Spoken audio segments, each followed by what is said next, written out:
ആ പഴയ രോഹിത് ശർമ്മയെ ഓർമ്മിപ്പിക്കുന്ന കിടിലൻ ഷോട്ടുകൾ, തകർപ്പൻ സിക്സറുകൾ, മനോഹരമായ ബൗണ്ടറികൾ, ഒടുവിൽ സെഞ്ചുറി.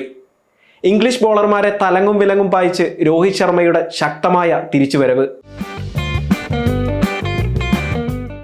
ഇന്ത്യൻ ഇന്നിംഗ്സിൽ അറ്റ്കിൻസൺ എറിഞ്ഞ 2ാം ഓവറിലെ ആദ്യ 3 പന്തുകളിലും ഹിറ്റ്മാന് റണ്ണെടുക്കാനായില്ല. 4ാം പന്തിൽ സ്റ്റേഡിയത്തിലെ നിശബ്ദതയെ ഭേദിച്ച് മുന്നോട്ട് കയറി കൂറ്റനടിക്കുള്ള ശ്രമം. പന്ത് അതിർത്തി കടന്നതോടെ ഇന്ത്യൻ നായകൻ ആത്മവിശ്വാസം തിരിച്ചുപിടിച്ചു. അടുത്ത പന്തിൽ ഒരു ഫ്ലിക്ക് മാത്രം. മിഡ് വിക്കറ്റിന് മുകളിലൂടെ പന്ത് സിക്സറിന് പറന്നു. ക്ലാസിക് രോഹിത് ശർമ്മ സ്റ്റൈൽ ഷോട്ടായിരുന്നു അത്. ആ ഷോട്ടിലൂടെ ഏകദിന ക്രിക്കറ്റിലെ സിക്സുകളുടെ എണ്ണത്തിൽ സാക്ഷാൽ ക്രിസ് ഗെയിലിനെ പിന്തള്ളി 2ാം സ്ഥാനത്തേക്ക് രോഹിത് ക്ലാസ്സായി നടന്നു കയറി. 3ാം ഓവറിലെ 2ാം പന്ത് സാക്കിബ് മഹ്മൂദിനെയും അതിർത്തിക്ക് മുകളിലൂടെ പറത്തി രോഹിത് നയം വ്യക്തമാക്കി.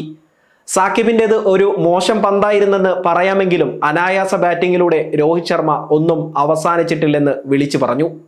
5ാം ഓവറിലും ഉഗ്രൻ ഷോട്ടിലൂടെ സാക്കിബിനെതിരെ രോഹിത് സിക്സർ നേടുമ്പോൾ ഇംഗ്ലീഷ് താരങ്ങളുടെ മുഖത്ത് ആശങ്ക നിഴലിച്ചിരുന്നു. ഒരു സിംഗിൾ കൂടി എടുത്തതോടെ കഴിഞ്ഞ 11 ഇന്നിംഗ്സുകളിലെ തന്റെ ഉയർന്ന സ്കോറിലെത്താൻ രോഹിത്തിന് കഴിഞ്ഞു. കളി പുരോഗമിക്കവേ ഫ്ലഡ് ലൈറ്റ് പണിമുടക്കി. ഇതോടെ അല്പനേരം മത്സരം നടക്കാതിരിക്കുകയും ചെയ്തു. മികച്ച തുടക്കം ലഭിച്ച ഇന്ത്യയെ ഈ ബ്രേക്ക് ബാധിക്കുമോ എന്നായിരുന്നു കമന്ററി ബോക്സിൽ നിന്ന് ഉയർന്നു കേട്ട ആശങ്ക. എന്നാൽ രോഹിത് ശർമ്മ എല്ലാം തീരുമാനിച്ചുറപ്പിച്ചിരുന്നു.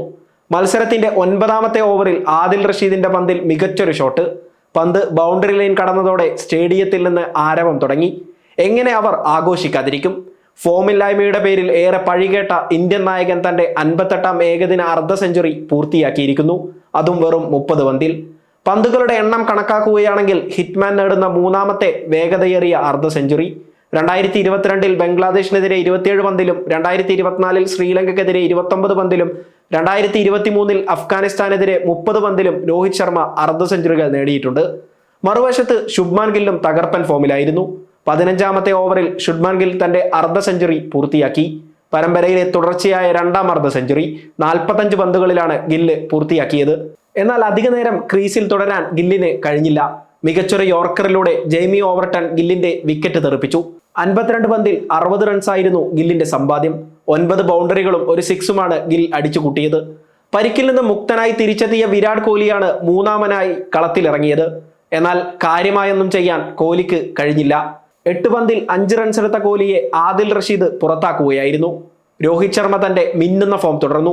26ാം ഓവറിൽ ആദിൽ റഷീദിനെ സിക്സറിന് പറത്തി രോഹിത് സ്വതസിദ്ധമായ ശൈലിയിൽ സെഞ്ചുറി പൂർത്തിയാക്കി. 76 പന്തുകളിൽ നിന്നാണ് ഹിറ്റ്മാൻ തന്റെ 32ാം സെഞ്ചുറി പൂർത്തിയാക്കിയത്. തൊട്ടു പിന്നാലെ മനോഹരമായ റിവേഴ്സ് സ്വീപ്പിലൂടെ ബൗണ്ടറി. തുടരെ ബൗണ്ടറികൾ. രോഹിത് കത്തിക്കയറുകയാണ്. നേരത്തെ കട്ടക്കിലെ ബാരാബതി സ്റ്റേഡിയത്തിൽ നടക്കുന്ന മത്സരത്തിൽ ടോസ് നേടിയ ഇംഗ്ലണ്ട് ബാറ്റിംഗ് തെരഞ്ഞെടുക്കുകയായിരുന്നു. ഓപ്പണർമാർ മികച്ച തുടക്കമാണ് ഇംഗ്ലണ്ടിന് നൽകിയത്. ഒടുവിൽ 11ാം ഓവറിൽ അരങ്ങേറ്റക്കാരൻ വരുൺ ചക്രവർത്തിയാണ് ഇംഗ്ലണ്ടിന്റെ ഓപ്പണിംഗ് കൂട്ടുകെട്ട് പൊളിച്ചത്. 29 പന്തിൽ 26 റൺസ് എടുത്ത ഫിൽ സാൾട്ടാണ് ആദ്യം പുറത്തായത്. ബെൻ ഡക്കറ്റും ജോ റൂട്ടും അർദ്ധ സെഞ്ചുറി നേടിയതോടെ ഇംഗ്ലണ്ട് മികച്ച സ്കോറിലെത്തി. 49.5 ഓവറിൽ 304 റൺസാണ് ഇംഗ്ലണ്ട് സ്കോർ ബോർഡിൽ ചേർത്തത്. Liam Livingstone, Jos Buttler, Harry Brook എന്നിവരും ഭേദപ്പെട്ട ബാറ്റിംഗ് പ്രകടനമാണ് കാഴ്ചവെച്ചത്.